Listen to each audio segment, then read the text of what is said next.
Bank থেকে কিছু taxi cab কিনেছিল এই শর্তে যে তারা প্রতি মাসে ভাড়া বা রেন্ট হিসাবে টাকা শোধ করবে। কোম্পানিটি দাবি করেছিল যেহেতু এটি ভাড়ার চুক্তি তাই এটি ঋণ নয়।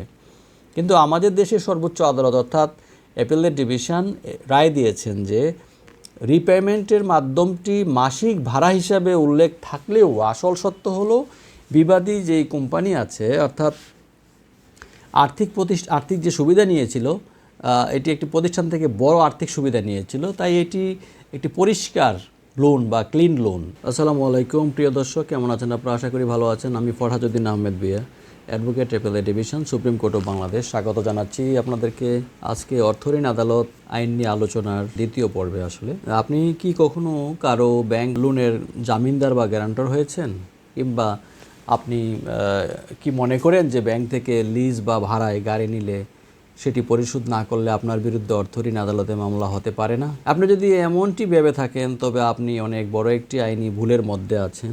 আজকের পর্বে আমরা অর্থঋণ আদালত আইন 2003-এর সেকশন 2 গ অনুযায়ী ঋণ বা লোনের আইনি সংজ্ঞা এবং জামিনদারের দায়দায়িত্ব নিয়ে বা গ্যারান্টরের দায়দায়িত্ব নিয়ে আদালতের কিছু গুরুত্বপূর্ণ জাজমেন্ট সহ আলোচনা করব। চলুন তাহলে বিস্তারিত আলোচনা শুরু করা যাক। প্রিয় দর্শক, আইন অনুযায়ী আমরা জানি যে ঋণ মানে শুধু ক্যাশ টাকা বা নগদ ধার নয়। সেকশন 2-এর গ এটিকে অত্যন্ত বড় পরিসরে সংজ্ঞায়িত করেছে। চলুন পয়েন্ট আকারে তাহলে আমরা একটু বোঝার চেষ্টা করি ঋণ কী জিনিস।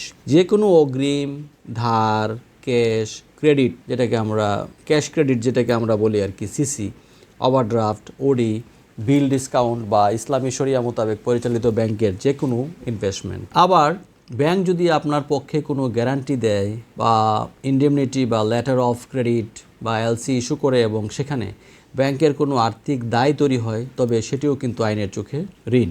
ব্যাংক বা আর্থিক প্রতিষ্ঠান যদি তার নিজস্ব কর্মকর্তা বা কর্মচারীদের কোনো ঋণ দেয়, সেটিও এই আইনের আওতায় কিন্তু আসবে। মূল ঋণের উপর বৈধভাবে আরোপিত সকল প্রকার সুদ, দণ্ড সুদ, যেটাকে আমরা বলি যে পেনাল্টি ইন্টারেস্ট, মুনাফা বা ভাড়াকেও এই সংজ্ঞার অন্তর্ভুক্ত করা কিন্তু হয়েছে। প্রিয় দর্শক, এখানে আমাদের সামনে দুটি গুরুত্বপূর্ণ জাজমেন্ট রয়েছে, যেটা ঋণ শব্দটির একটা স্কোপ বা পেরিফেরি আসলে নির্ধারণ করে দিয়েছে। আমরা সেটি আজকে আপনাদের সামনে শেয়ার করার চেষ্টা করব। ট্যাক্সি ক্যাবের যে একটা কোম্পানি ছিল, আপনারা নিশ্চয়ই জানেন যে অনুদীপ অটো একটা ছিল আগে, অনেক আগে হলুদ ট্যাক্সিগুলো ছিল। Anudeep autos limited versus ministry of law, এটা 22 BLC-তে রিপোর্টেড হয়েছে। অ্যাপিলেট ডিভিশনের কেস, 2017 সালের মামলা। এটি 430 নম্বর পেজে আপনারা পেয়ে যাবেন। প্রিয় দর্শক, এই মামলার বিবাদী কোম্পানি ব্যাংক থেকে কিছু ট্যাক্সি ক্যাব কিনেছিল এই শর্তে যে তারা প্রতি মাসে ভাড়া বা রেন্ট হিসাবে টাকা শোধ করবে। কোম্পানিটি দাবি করেছিল যেহেতু এটি ভাড়ার চুক্তি তাই এটি ঋণ নয়। কিন্তু আমাদের দেশের সর্বোচ্চ আদালত অর্থাৎ অ্যাপেলেট ডিভিশন রায় দিয়েছেন যে রিপেমেন্টের মাধ্যমটি মাসিক ভাড়া হিসাবে উল্লেখ থাকলেও আসল সত্য হলো বিবাদী যেই কোম্পানি আছে অর্থাৎ আর্থিক যে সুবিধা নিয়েছিল এটি একটি প্রতিষ্ঠান থেকে বড় আর্থিক সুবিধা নিয়েছিল, তাই এটি একটি পরিষ্কার লোন বা ক্লিন লোন। অতএব নিজের লিজের চুক্তিও কিন্তু অর্থঋণ আদালতের আওতায় পড়বে। আরেকটি বিষয় যে ক্যাশ অ্যাসিস্ট্যান্স বা নগদ সহায়তা, এই সংক্রান্ত একটি মামলা আছে, গুরুত্বপূর্ণ মামলা, MD Shafiul Alam versus Bangladesh, 6 ALR reported হয়েছে অ্যাপেলেট ডিভিশনের কেস। এটি পেজ নাম্বার 223-এ আপনারা পেয়ে যাবেন। আদালত এই মামলায় স্পষ্ট করেছেন যে রপ্তানির বিপরীতে প্রাপ্ত ক্যাশ অ্যাসিস্ট্যান্স বা নগদ সহায়তা যদি কোনো ইন্ডেমনিটি বন্ড বা আমরা যেটাকে বলি যে আন্ডারটেকিংয়ের বিপরীতে দেওয়া হয়, তবে সেটাও কিন্তু এই আইনের 2-এর গ ধারা অনুযায়ী আর্থিক আনুকূল্য বা সুযোগ সুবিধা হিসাবে গণ্য হবে এবং তা অর্থঋণ আদালতের আওতায় ঋণ হিসাবে কিন্তু বিবেচিত হবে। প্রিয় দর্শক, একটি কোম্পানির ব্যাংক ঋণের মামলায় কাকে কাকে আসামি বা বিবাদী করা যাবে, এটা অনেকের মনে প্রশ্ন জাগতে পারে, আবার অনেকেই জানেন। এ নিয়ে আমাদের ব্যাংকিং সেক্টরে অনেক বিভ্রান্তি আছে। চলুন এই আইনের আলোকে এটি আসলে একটি বিস্তারিত আলোচনা করে পরিষ্কার করার চেষ্টা করি। প্রিয় দর্শক, শেয়ার হোল্ডাররা কি এর জন্য দায়ী? মিসেস বকুল আক্তার ভার্সেস বাংলাদেশ, এটা 10 BLC অ্যাপিলেট ডিভিশনের কেস 2012 সালের মামলা, 4 নম্বর পেজে রিপোর্টেড হয়েছে। সুপ্রিম কোর্টের আপিল বিভাগ এই মামলায় একটা সুনির্দিষ্ট ঐতিহাসিক সিদ্ধান্ত দিয়েছেন। আদালত বলেছেন যে একটি লিমিটেড কোম্পানির সাধারণ শেয়ার হোল্ডাররা ব্যাংক ঋণের জন্য ব্যক্তিগতভাবে দায়ী নন, তাই তাদের মামলা বিবাদী করা যাবে না। তাহলে কারা দায়ী হবেন প্রশ্ন আসতে পারে।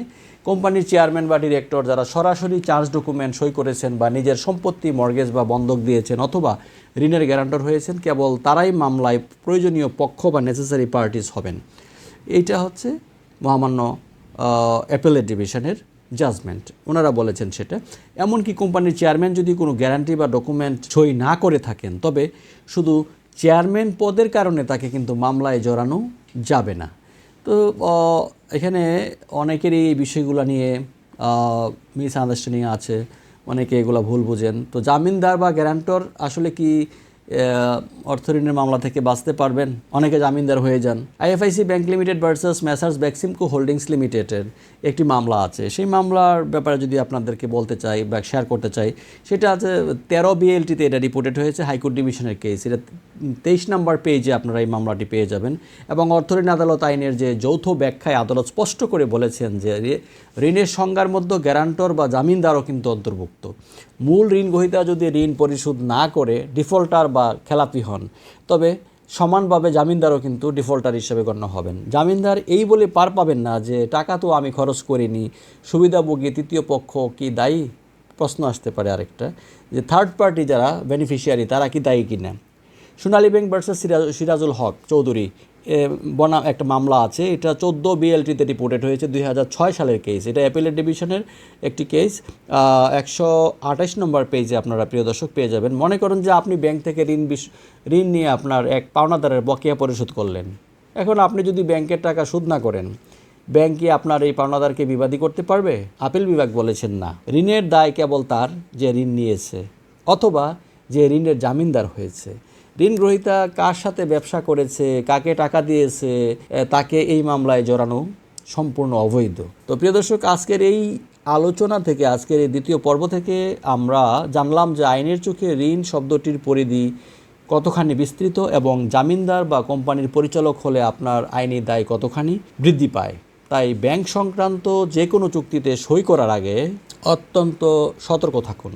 আশা করি অর্থঋণ আদালত আইন 2003-এর উপর আমাদের এই পর্বটি আপনাদের ভালো লেগেছে, এবং যদি ভালো লেগে থাকে অবশ্যই আপনার শুভাকাঙ্ক্ষীদেরকে এটি শোনার এবং দেখার ব্যবস্থা নিশ্চয়ই আপনারা করবেন। পরবর্তী আলোচনায় আবার আমন্ত্রণ জানিয়ে আজকের মধ্যে এখানে শেষ করছি। আল্লাহ হাফেজ, আসসালামু আলাইকুম।